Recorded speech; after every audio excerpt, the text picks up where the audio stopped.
लाहौर से मुख्तार शाकिर की रिपोर्ट के मुताबिक traffic engineering and transport planning agency TEPA में मुलाजिमीन को हज पर भेजने के लिए कुरंदाजी का इनेकाद टैपा हेड ऑफिस के कमेटी रूम में किया गया। चीफ इंजीनियर टैपा इकरार हुसैन की निगरानी में कुरंदाजी की गई। कुरंदाजी में टैपा अफसरान, मुलाजिमीन और यूनियन अहदेदारों ने शिरकत की।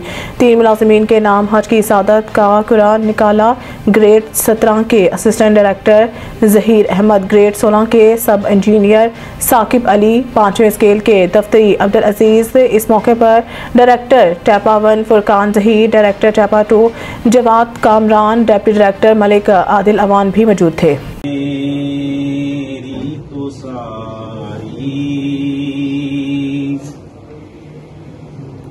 बहार आप से है, मैं बेकरार